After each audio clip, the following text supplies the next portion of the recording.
Sir প্রথমে একটু মামা বাড়ির আবদার করি। হ্যাঁ বলুন।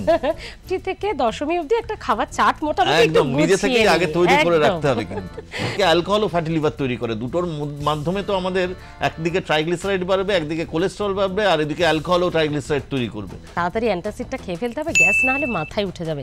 এই গ্যাস মাথায় উঠে খুনের টুকরো বা একটা বাটারের টুকরো আমি একটু আগে খেয়ে নিলাম, তারপর মোটামুটি গেলাস নিয়ে বসে পড়লাম। তো এটা কি সত্যি অ্যালকোহল কি এই বাটার খাওয়ার পরে কোনো এফেক্ট করে না লিভারকে? প্রচন্ড গ্যাস হচ্ছে, তখন আমরা বোঝার চেষ্টা করি গ্যাস মানে কি বোঝাচ্ছেন। সে বলছে মাথা ব্যথা হচ্ছে, কেউ বলছে গ্যাস মানে দম বন্ধ, হাঁটতে গেলে দম বন্ধ হয়ে কষ্ট হচ্ছে, সেটাকে সে গ্যাসের জন্য বলছে। এই গ্যাসটা মাথায় ওঠে না, আমরা বেশি জানি, তারা আমাদের কথা শুনবেন না, তাই আমরা মেনে নিয়েছি যে হ্যাঁ গ্যাস মাথায় উঠছে, এই মাথায় গ্যাস ওঠার ওষুধ এইটা। এই গরম জলে কি সত্যি গ্যাস কমে? খাবার দাবারের ওপরেই কি গ্যাস, অ্যাসিডিটি, অম্বল এগুলো ডিপেন্ড করছে? অ্যান্টাসিডটা সত্যি কি ক্ষতিকর? পুজোয় খেতে বেরোলাম, হঠাৎ করে গলা বুক জ্বালা, এবার করবো কি? গ্যাসের অবহেলা বা অ্যাসিডিটি অবহেলা এটা কি মৃত্যুর কারণ পর্যন্ত হতে পারে? পুজোর মরশুমে ঢুকে পড়েছি আমরা, আর পুজো মানেই তো আমাদের বাঙালিদের কাছে অন্তত দেদার খাওয়া দাওয়া, ভুরি ভোজ, সঙ্গে অবশ্যই রাত জেগে ঠাকুর দেখা। আচ্ছা যদি বলি রাত জেগে ঠাকুর দেখবো, আনন্দ করব, প্রচুর কিছু খাবো, কিচ্ছু মানবো না, তবু ভালো থাকবো, এটা হয় নাকি? আরে হয় কি হয় না সেটা আমি তো বলবো না, বলবেন আমাদের সঙ্গে যিনি রয়েছেন আজকের এই বিশেষ এপিসোডে, ডক্টর সুজয় রয় রয়েছেন আমাদের সঙ্গে, গ্যাস্ট্রোএন্ট্রোলজি ডিপার্টমেন্ট, আর.জি. কর হসপিটালের এইচওডি। নমস্কার। নমস্কার স্যার। স্যার প্রথমে একটু মামা বাড়ির আবদার করি। হ্যাঁ বলুন। পুজো যখন, পুজোর সঙ্গে তো মামা বাড়ির আবদারটা খুব যায়। রাত জেগে ঠাকুর দেখবো, প্রচুর খাবো, যা ইচ্ছে তাই খাবো, তারপরেও আবার পেট, আমার লিভার ভালো থাকবে, কিচ্ছু হবে না, এমন কোনো জাদুকাঠি আছে নাকি এইচওডির কাছে? জাদুকাঠি তো সত্যি কথা, এরকম যদি আমরা ভাবি যে যা খুশি খাবো, ঘুরবেন তো বটেই, আমরা সবাই ঘুরি পুজোর সময়, কিন্তু খাওয়ার ব্যাপারে কিন্তু আমাদের একটুখানি সচেতন হতে হবে যে কোথা থেকে খাচ্ছি, কি খাচ্ছি। আপনি যদি ভাবেন যে আমি রাস্তায় দাঁড়িয়ে একটু ফুচকা খেয়ে নিলাম, তারপরে একটু আলু কাবলি, তারপরে ঘুগনি, এই তারপরে একটু রোলের দোকানে যাই, রোল খেলাম, তারপরে যাই একটু কোনো একটা ভালো আউটলেট খুলেছে সেখানে গিয়ে একটু মটন বিরিয়ানি খেলাম, এই যদি চলতে থাকে তাহলে কিন্তু সেটা পেট সইবে না। যদিও আমরা জানি যে পুজো মানেই পেট পুজো, তাই না? শুধু ঠাকুর দেখা নয়, পেট পুজো না করলে কিন্তু আমাদের ঠিক মনটা যেন পরিতৃপ্ত হয় না। সুতরাং একটু বুঝে চলতে হবে, আপনি একসাথে এতগুলো খাবার ঠিক নয়। বিশেষ করে আমাদের যেটা বোঝা উচিত যে আমরা যখন এই যে এতটা হাঁটছি, এই গরম আর্দ্রতা, এর মধ্যে কিন্তু আমরা অনেকটা সোয়েট করছি, অনেকটা ঘামছি, সুতরাং আমরা কিন্তু ডিহাইড্রেশনে অলরেডি রয়েছি। এবার ডিহাইড্রেশন মানে আমরা প্রথম যেটা খুঁজি কোল্ড ড্রিঙ্কসের দোকান। হ্যাঁ, এবার মাথায় রাখতে হবে এই কোল্ড ড্রিঙ্কসটাকে আমরা যতটা পারি যেন অ্যাভয়েড করতে পারি। তার বদলে একটা পানীয় কোনো দোকানের থেকে আমরা যদি ফ্রুট জুস খাই, অথবা ফ্রুট জুসের বোতল প্যাকেজ ড্রিঙ্ক নয়, কিন্তু যেটার সামনের উপর তৈরি হচ্ছে স্বাস্থ্যকর উপায় তৈরি, যে খোলা ফল কেটে ওর মধ্যে ঢুকিয়ে দিচ্ছে, সেটাও কিন্তু হলে চলবে না। হ্যাঁ, আমাদের একটু স্বাস্থ্যসম্মতভাবে তৈরি যেটা ফ্রুট জুস, অথবা তার থেকে যদি না হয় সাধারণ জল, যে মিনারেল ওয়াটার আমরা পাই, সেটা যদি আমরা খেতে পারি এবং ডিহাইড্রেশন থেকে যদি আমরা দূরে রাখতে পারি, দেখবেন পেটটাও একটু ভর্তি থাকছে, চট করে খাওয়ার দিকেও অতটা মন যাচ্ছে না, কিন্তু ঠাকুরের দিকেই মনটা থাকছে। এইভাবে আপনি ওই রাস্তার ফুচকা, ঘুগনি, ওর থেকে একটু দূরে থাকতে পারেন। আর ফাস্টফুড যদি এইদিকে মোগলাই, চাউমিন, এসিক খাবার ইচ্ছা হয়, তাহলেও মাথায় রাখতে হবে এগুলোও কিন্তু ফাস্টফুড, এগুলোতেও যথেষ্ট তেল থাকবে, ঠিক তেল কিন্তু পেট সইবে না বেশি। তাই তারপরে যদি আমি মনে করি যে বিরিয়ানি খাবার দিকে এগোতে হবে, তাহলে সেটা বুঝে আমাকে বাকি জিনিসগুলোকে একটু সরিয়ে রেখে ডাইরেক্ট কোন একটা ভালো জায়গায় গিয়ে একটু বিরিয়ানি খেলাম। কিন্তু এটা মাথায় রাখতে হবে বিরিয়ানি খাওয়া মানেই কিন্তু তেল শরীরে যথেষ্ট পরিমাণে ঢুকছে। সুতরাং তারপরে আমার পরের দিন একটু হয়তো এদিক ওদিক অসুবিধা হতে পারে। যাদের আগের থেকেই ধরুন একটু গ্যাস, অম্বল, অ্যাসিডিটির রোগ আছে, তারা প্রোটেকশন হিসেবে আগে থেকেই যদি একটুখানি সেই জাতীয় ওষুধ খেয়েই বেরোন, কারণ জানেন যে পরের দিন একটু অসুবিধা হতে পারে, তাহলে তো আমি তার থেকে মুক্তি। ঠিক আছে, তবে সাধারণভাবে এই ওষুধগুলো কাজ করতেও কিন্তু 3-4 দিন সময় লাগে। আমি যদি ভাবলাম আজকে খেলাম আজকেই আমি ভালো হয়ে যাব, একটা যা খুশি করে ফেললাম, সেটাও কিন্তু ভেবে রাখা ঠিক না। সুতরাং আমরা নিজেদের মধ্যে ব্যালেন্স করে, আর ডিহাইড্রেশন যেন না হয় এটা মাথায় রাখতে হবে। সুতরাং পর্যাপ্ত জল খাওয়া, পরিশুদ্ধ পানীয় জল যেটা বলি, সঙ্গে খাবারেও একটু পরিমিত আহার করা, মানে বাইরের খাবারগুলো যতটা একটু খেয়ে বেরোলাম, বাড়িতে বেরোনো, যদিও পুজোর সময় কারোর বাড়িতেই মনে হয় না খাবার তৈরি হয়, তো এইভাবে যতটা আমরা নিয়ম মেনে একটুখানি করে, তারপর আবার জাদুকাঠি না থাকলেও একটু নিয়ম মানলেই কিন্তু আমরা ভালো থাকতে পারি। পরের দিন পেটটা ঠিক থাকবে। ধরুন ষষ্ঠীর দিন বেরোলাম, পরের দিন সপ্তমী, তারপরের দিন অষ্টমী, নবমীর দিন মাটন এমনিতেই বাড়িতে হবে বা পুজোর প্যান্ডেলে তৈরি হবে। সুতরাং সবকিছু মাথায় রেখেই কিন্তু চলতে হবে, শুধু রাত্রের খাওয়া ভাবলেই হবে না। ষষ্ঠী থেকে দশমী অবধি একটা খাবার চাট মোটামুটি একদম নিজে থেকেই আগে তৈরি করে রাখতে হবে কিন্তু। দারুণ দারুণ টিপস এটা স্যার। স্যার বলছি, সারা বছর যারা বোতল চোখেও দেখে না, এই পুজোর সময় আপনি যতই তাদেরকে অ্যালার্ট করুন না কেন, তারা খাবেই। তো এরকম কিছু মিথ শুনি, মানে সেটা মিথ কিনা সেটা আপনি ভালো বলতে পারবেন। একটা ছোট্ট একটু বরফের মাখনের টুকরো বা একটা বাটারের টুকরো আমি একটু আগে খেয়ে নিলাম, তারপর মোটামুটি গেলাস নিয়ে বসে পড়লাম। তো এটা কি সত্যি অ্যালকোহল কি এই বাটার খাওয়ার পরে কোনো এফেক্ট করে না লিভারকে? না না, এটা কিন্তু একদম মিথই বলবো। তেল জাতীয় খাবার বা বাটার, যেটা ঘি বা বাটার, এগুলো খেলে না আমাদের পাকস্থলীর যে এমটাইম ক্ষমতা, মানে পাকস্থলী থেকে ক্ষুদ্রান্তে যাবে, তারপর তো সেটা শোষিত হবে আমাদের রক্তে, তো সেই সময়টা হয়তো বেড়ে যাবে। মানে সে হয়তো অনেকক্ষণ ধরে খেয়ে ফেলবে এবং হয়তো তার এফেক্টটা আসতে একটু দেরি করবে, কিন্তু তার হয়তো বেশি খাওয়া হয়ে যাবে, কারণ সে তো ভাবছে যে আমার তো কিছু হচ্ছে না। ঠিক উল্টো এফেক্ট হতে পারে। সুতরাং সচেতন, আমাদের পরিমিত, অবশ্যই পুজোর সময় আমরা সবাই একটু আধটু এদিক ওদিক হয়েই যায়, তো সুতরাং সেটার ব্যাপারেও কিন্তু আমাদের সচেতন থাকতে হবে যে পরের দিনও আমাদের আবার আরেক গ্রুপ, আমাদের তো একটা গ্রুপের সাথে বসার ব্যাপার থাকে না, এক এক দিন এক এক জায়গায় বসা, অনেক জায়গায় ইনভিটেশন থাকে। সুতরাং সেক্ষেত্রেও যাতে আমরা সুস্থ রাখতে পারি, এর মধ্যে কিন্তু একটাই আমাদের উদ্দেশ্য, যে শরীরটাকে যতটা সম্ভব সুস্থ রাখা যায়। এমন খেলাম যে পরের দিন আমি অসুস্থ হয়ে গেলাম, সারাক্ষণ মাথা ধরেছে, বমি ভাব হচ্ছে, সেটা তো একদম কাম্য নয়। বরং যেটা বলে যে পুরো খালি পেটে হট করে অ্যালকোহলটা খাওয়া ঠিক নয়, কারণ সেটা র্যাপিড অ্যাবজর্পশন হবার একটা চান্স। তার আগে তাহলে কি খাওয়া উচিত? নরমালি আমরা ফ্রুটস, ভেজিটেবলস, যাই মাখন কেন, ওটা তো তেল থাকছে, আরো বেশি ক্ষতিকর, কেন ফ্যাট লিভারে অলরেডি ফ্যাটি লিভার তৈরি করার রিস্ক আছে। আছে। আমরা কতটা ভুল ধারণায় আছি একদম। আর ওদিকে অ্যালকোহলও ফ্যাটি লিভার তৈরি করে, দুটোর মাধ্যমে তো আমাদের একদিকে ট্রাইগ্লিসারাইড বাড়বে, একদিকে কোলেস্টেরল বাড়বে, আর এদিকে অ্যালকোহলও ট্রাইগ্লিসারাইড তৈরি করবে।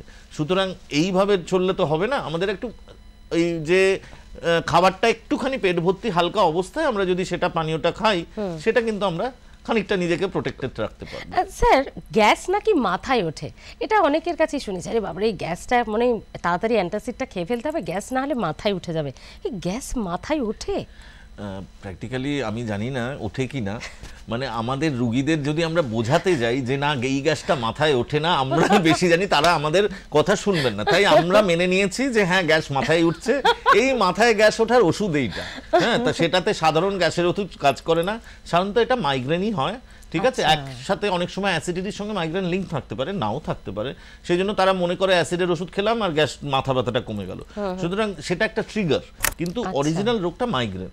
তো সেটা কিন্তু আমরা অনেক ওষুধ আছে যেটা কেবলের জন্য দেওয়া থাকে, যাদের হয়তো সপ্তাহে 2-3 দিন ধরে পেটে ব্যথা চলছে, এই মাথা ব্যথা, আমিও সেই গ্যাসের কথা পেটের ব্যথাতে চলে আসছি, তো যাদের মাথা ব্যথা হচ্ছে মাঝে মাঝেই, তাদের ক্ষেত্রে আমরা প্রোফাইল অ্যাক্টিং, মানে যাতে ফিরে না আসে বারবার করে, রেগুলার 3 থেকে 6 মাস একটা ওষুধ খেলে সে তার থেকে অনেকটা মুক্তি পেতে পারে।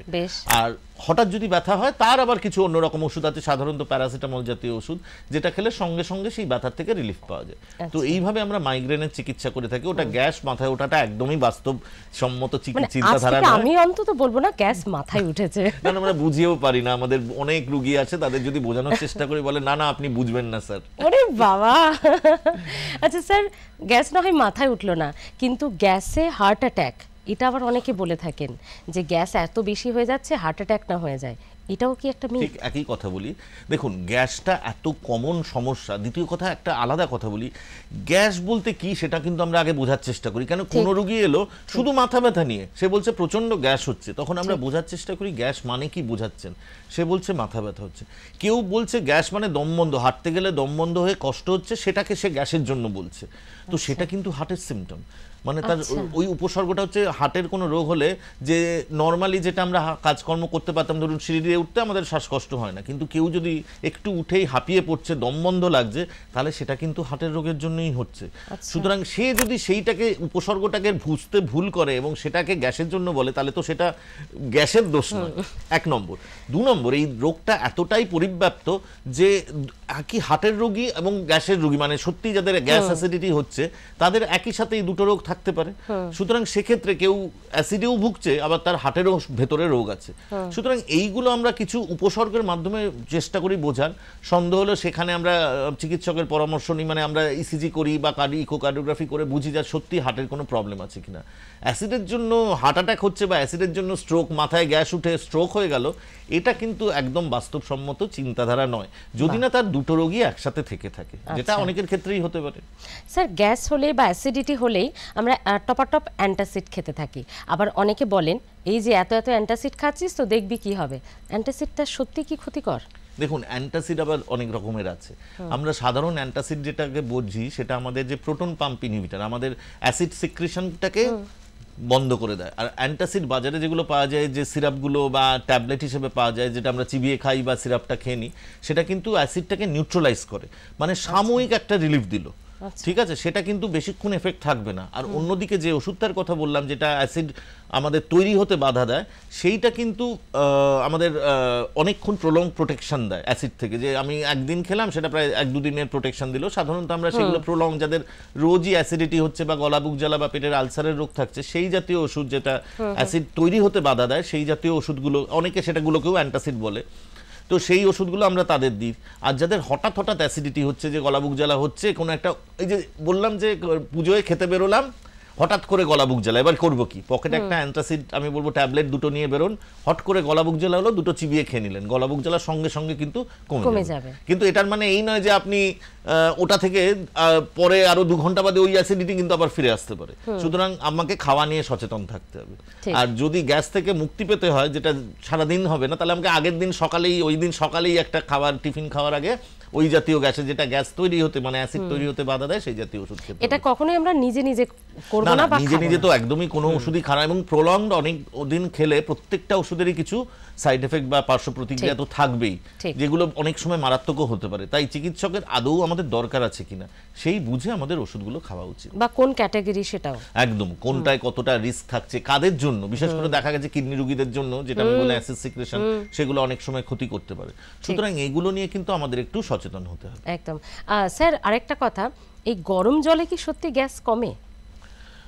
যে কোনো জল খেলেই কিন্তু গ্যাসটা একটু কমে, কারণ ওই যে নিউট্রালাইজেশন, আপনি একটা অ্যাসিড যেটা উপর দিকে উঠছে আমাদের, যেটা খাদ্যনালী, সেইটা কিন্তু অনেক সংবেদনশীল। পাকস্থলীর মধ্যে অ্যাসিড থাকলে আমরা সেটা সেন্স করতে পারছি না, কিন্তু এই অ্যাসিড যদি ঠিক নিচে নেমে ঠিক অপর দিকে ওঠে, স্টমাকে আমি অনেকটা খেয়ে ফেলেছি, তারপরে বিশেষ করে তেল জাতীয় খাবারটা নামতে পারছে না, খাবারটা তখন উপরে ওঠার একটা টেন্ডেন্সি হয়।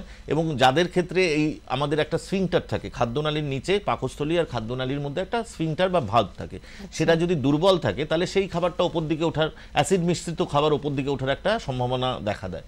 তো সেটা যখনই আমাদের খাদ্যনালীর সংস্পর্শে আসে, সেই আমাদের যে পর্দাটা আছে সেটা কিন্তু খুব সংবেদনশীল, সে তখন ব্যথা বা জ্বালা অনুভব করে। তো সেইটা যদি হয়, তখন স্যার মনে হবে গলা বুক জ্বালা করছে।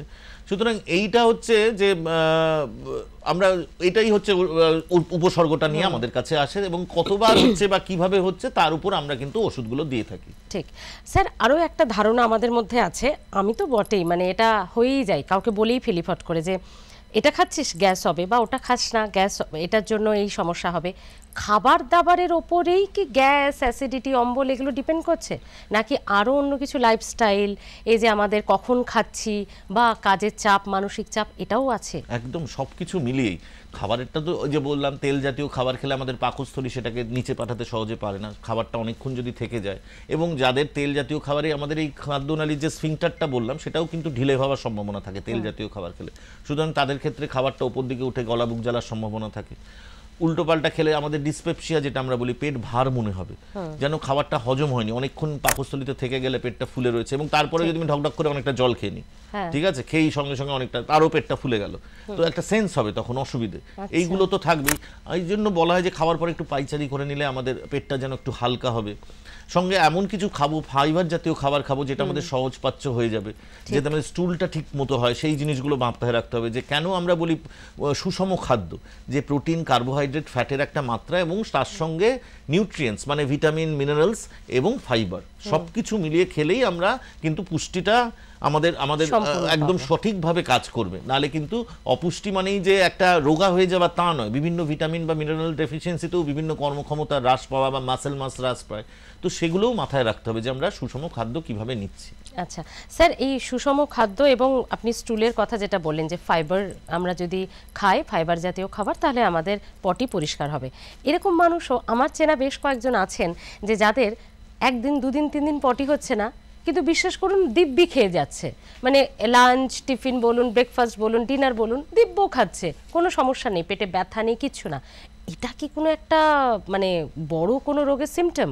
না, একদমই না। দেখুন, আমাদের সংবেদনশীলতা কিন্তু এক একজনের ক্ষেত্রে এক এক রকম।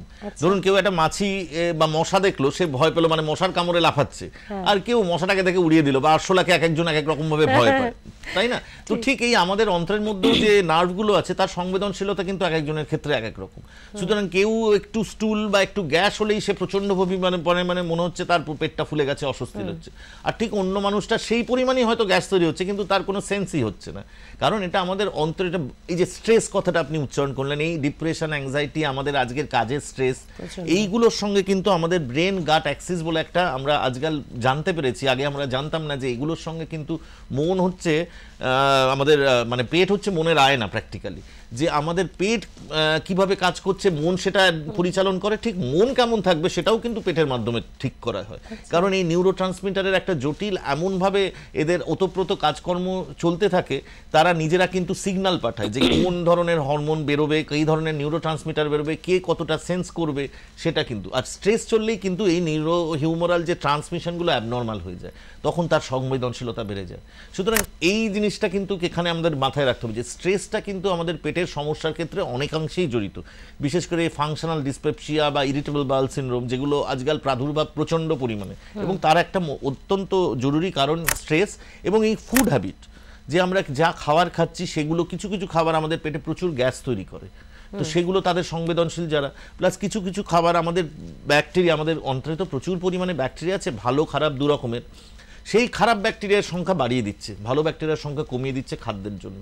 তো এগুলো আমাদের মাথায় রাখতে হবে, কি খাচ্ছি, কতটা স্ট্রেস আমরা নেব না, কিভাবে আমরা স্ট্রেসকে এড়িয়ে চলবো, ফিজিক্যাল অ্যাক্টিভিটি, খাদ্যাভ্যাস, এই সবের মধ্যেই কিন্তু আমাদের ভালো থাকতে হবে। স্যার, গ্যাসকে অবহেলা এটা কি মারাত্মক, মানে মৃত্যু পর্যন্ত হতে পারে? অনেকে আমরা গ্যাসের ট্রিটমেন্ট মানেই জানি একটা অ্যান্টাসিড খেয়ে নে তো ঠিক হয়ে যাবে, বা এখন ছোটোখাটো ইউটিউব থেকে দেখে আমরা ঘরোয়া টোটকা কিছু ইউজ করে ফেলি যারা একটু কনসার্ন। তো গ্যাসের অবহেলা বা অ্যাসিডিটি অবহেলা এটা কি মৃত্যুর কারণ পর্যন্ত হতে পারে? না, এই যে আপনি বললেন গ্যাস বলতে আমি কি বুঝি সেটা আমরা আগে বুঝবো। হ্যাঁ, কেউ মাথায় গ্যাস, মাইগ্রেন, কেউ হার্টের গ্যাস, যে হাঁপিয়ে পড়ছে সেটাকেও গ্যাস, কেউ অজ্ঞান হয়ে পড়ে গেল। আমার কাছে অনেক খিচুনি মৃগী রোগী আসে, সে বলছে মাথায় গ্যাস উঠে যাচ্ছে, অজ্ঞান হয়ে যাচ্ছে মাঝে মাঝে গ্যাসের জন্য। সেদিন একজন রুগী এসেছিল, তার মাঝে মাঝেই জ্বর আসছে, বলে গ্যাস হলেই জ্বর আসে। মানে কত পরিব্যাপ্ত গ্যাসের পরিধি। এবং আমাদের জন্য, আমাদের ওই কারণে প্রচুর পরিমাণে বিভিন্ন রকমের পেশেন্ট আমরা রুগীরা দেখতে সুযোগ পাই, এবং আমরা বলেও দিই কেউ অজ্ঞান হয়ে যাচ্ছে, সেটা হার্টের জন্য হতে পারে, খিচুনির রোগে নিউরোলজিক্যাল কারণে হতে পারে। সুতরাং এইটা আমাদের, এইগুলো কিন্তু মারাত্মক রোগ। সেটাকে যদি সে গ্যাস বলে তাহলে গ্যাসের দোষ নয়। কিন্তু এবার গ্যাস বলতে আমরা গ্যাস্ট্রোএন্টারোলজিস্টরা যেটা বুঝি সেটা মানে পেটে অত্যধিক গ্যাস তৈরি হয়ে পেটটা ভার ভাব লাগছে, বা অত্যধিক পরিমাণে বাতকম্য হচ্ছে, বা ঢেকুর উঠছে। ঠিক আছে, এই তিনটেকে আমরা কিন্তু গ্যাস্ট্রোএন্টারোলজি পরিভাষায় গ্যাস বলি, ইন্টেস্টিনাল গ্যাস। অ্যাসিডিটি রিফ্লাক্সকেও কিন্তু আমরা গ্যাস বলি না, ঠিক আছে, সেটা কিন্তু রিফ্লাক্স ডিজিজ বা জিআরডি বলি, যেটা গলা বুক জ্বলছে। আবার পেটে জ্বালা বা পেটে ব্যথাকেও আমরা কিন্তু অ্যাসিডের রোগ বা অ্যাসিড পেপটিক ডিসঅর্ডার বলি, পেটে ব্যথা হওয়াটাকে। কিন্তু এই যে পেট ফুলে থাকা বা বাতকম্য হওয়া বা ঢেকুর হওয়া, এইটা এবার সেইটার কারণ আমরা অ্যাসেস করি যে কেন হচ্ছে। কিছু খাদ্যাভ্যাসের জন্য অত্যন্ত পেট ফুলে যায়, বাতকম্য বেশি হয়। হাঁটা চলা না করা বা পাকস্থলীর বিভিন্ন সমস্যার জন্য এই পেট ভার হওয়া বা ঢেকুর ওঠার সমস্যা হয়। তো সেইগুলোকে আমরা সেইভাবে ওষুধ দিয়ে কন্ট্রোল করার চেষ্টা করি, এবং এই গ্যাস থেকে কিন্তু মৃত্যুর সম্ভাবনা থাকে না। ঠিক আছে, এবার কিছু একটা রোগ যেখানে ধরুন আমাদের খাদ্যগুলো হজম হচ্ছে না, হ্যাঁ, সেই হজম আমাদের এনজাইমটা নষ্ট হয়ে গেছে, বেরোচ্ছে না, প্যানক্রিয়াসের রোগে হজমের এনজাইম বেরোয় না, বা ক্ষুদ্রান্ত্রের কিছু কিছু রোগ আছে যেখানে ক্ষুদ্রান্ত্রের যে পর্দাটা সেটা নষ্ট হয়ে গেছে, মানে সেখানেও তো কিছু উৎসেচক বেরোয়, সেগুলো বেরোচ্ছে না, খাবার হজম করতে পারছে না। সুতরাং সেক্ষেত্রে যে গ্যাসটা হবে সেটাও কিন্তু একই রকম, পেট ফুলে যাবে, পেটে গড়গড় আওয়াজ হবে, কিন্তু সেখানে যেটা আমরা দেখবো যে রোগীর ওজন কমে যাচ্ছে, অ্যানিমিয়া হচ্ছে, আরো অনুষঙ্গিক কিছু কিছু জিনিস পাবো যেগুলো কিন্তু অর্গানিক ডিজিজ, মানে কোনো একটা রোগের কারণে হচ্ছে। সুতরাং সেটাও আমাদের তফাৎ করতে হয় যে এটা ফাংশনাল, মানে কোনো বড় কিছুর জন্য হচ্ছে না। কিভাবে বুঝি? যে রোগীর উপসর্গগুলো অনেক দিন ধরে হচ্ছে, ধরুন 6 মাসের বেশি, রোগীর কোনো ওয়েট লস নেই, অ্যানিমিয়া নেই, কোনো ফ্যামিলি হিস্ট্রি নেই, পেশেন্টের এছাড়া কোনো গিলতে অসুবিধে বা পেটে কোনো লাম্প পাওয়া পরীক্ষা করে, কিছু পরীক্ষা স্টুলে কোনো ব্লাড থাকছে কিনা, এই জিনিসগুলোর মাধ্যমে কিন্তু আমরা সহজেই বুঝে যেতে পারি এটা হালকা রোগ না বড় কোনো রোগ। বড় কোনো রোগ হলে আমরা সে মতো ইনভেস্টিগেট করি, একটা এন্ডোস্কোপি করা বা একটা আলট্রাসোনোগ্রাফি করা, স্টুলের টেস্ট করা। আর যদি মনে হয় যে না এটা সেরকম চিন্তা নেই, অনেক দিন রোগে সেই গ্যাসের সমস্যা বলে যাচ্ছে, কোনো অ্যানিমিয়া নেই, কোনো তার লাম্প নেই, বা স্টুল একদম নর্মাল, অকাল ব্লাড নেগেটিভ, সুতরাং আমরা সে মতো তাদের আশ্বস্ত করি এবং কিছু ওষুধের মাধ্যমে ওগুলোকে কন্ট্রোল করার চেষ্টা করি। আচ্ছা স্যার, গ্যাস দীর্ঘদিন হতে হতে, অ্যাসিডিটি দীর্ঘদিন হতে হতে এটা কখন আলসারে কনভার্ট হয়ে যায়? মানে আলসার কি গ্যাসের বর্দা?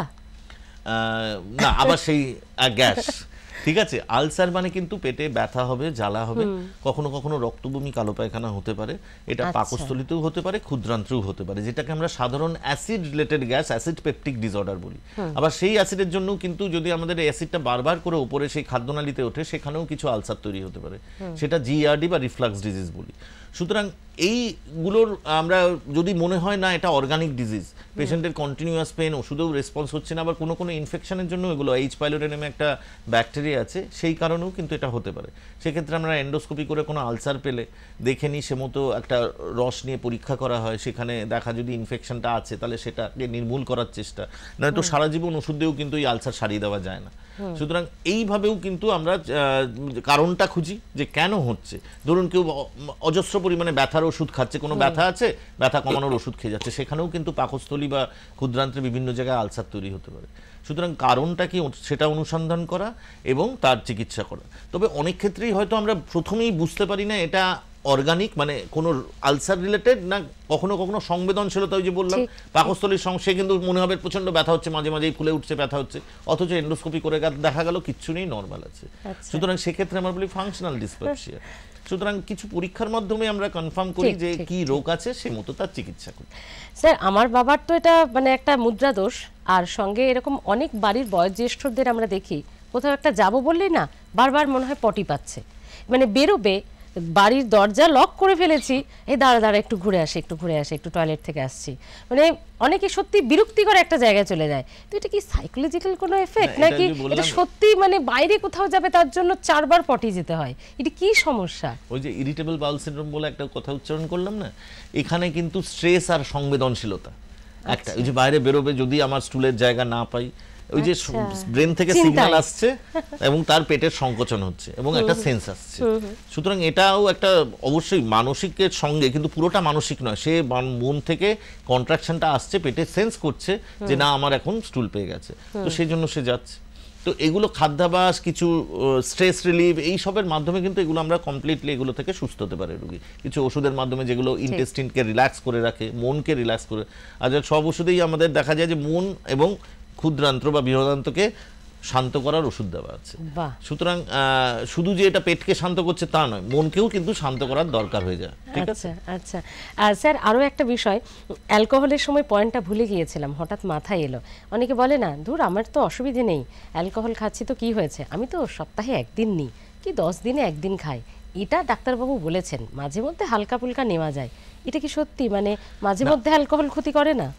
পরিমাপ তো একটা আছেই, যেটা আমাদের বিদেশের ক্ষেত্রে, আমরা তো দেশের কোনো এরকম সমীক্ষা হয়নি যে আমি বলতে পারবো আমাদের ইন্ডিয়ান সাবকন্টিনেন্টে বা বিশেষ করে বাঙালিদের ক্ষেত্রে কতটা পরিমাপ একদম সঠিক, যেটার উপরে হবে না। তবে লিভার ডিজিজের ক্ষেত্রে যেটা দেখা গেছে যে মহিলাদের ক্ষেত্রে 2 ইউনিটস এবং পুরুষদের ক্ষেত্রে 3 ইউনিটস।